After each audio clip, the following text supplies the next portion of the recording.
Simple అండి. ఇప్పుడు మంచి నిద్ర, మంచి ఆహారము, ఫిజికల్ యాక్టివిటీ, వ్యాయామం చేయడం, ఇవన్నీ మనకి ఏం ఖర్చుతో లేని పని లేదు. దీనికి ఎవరైనా ఖర్చు పెట్టాలి. అంతే, మంచి ఆలోచనలు కూడా కదా సార్. మంచి ఆలోచన. దీన్ని మనం పక్కన పెట్టి we're actually complicating our life by our own greed అని కావండి, whatever it may be reason. So అందుకే నేను I make it a point, at least వారానికి 5 రోజులు ఫిజికల్ యాక్టివిటీ మ్యాండేటరీ. నేను అందరికీ చెప్పి మన గ్రేస్ రన్ అని చెప్పి అందరినీ ప్రపంచం అంతా పరిగెత్తిస్తూ I should not be a fool కదా. ఇతరులకు మనం చెప్పి బోధించినప్పుడు మనం first we should practice what I preach. అవును.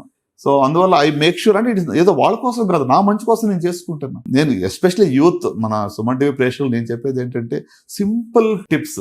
Eat healthy, do physical activity at least 30 minutes a day for 4 days, at least 120 minutes ఒక వీక్ లో. That's good enough. ఏదన్నా చేయండి. మీరు ఏదో జిమ్కి వెళ్ళి ఏదో హెవీ ఎక్సర్సైజ్ చేయాలని కాదు, లేకపోతే 10K మ్యారథాన్ పరిగెత్తమని చెప్పట్లేదు. ఇట్ కూడా బ్రిస్క్ వాక్ కానివ్వండి, ఏదో ఒక రకంగా ఫిజికల్ యాక్టివిటీ చేయండి. Eat healthy, be conscious.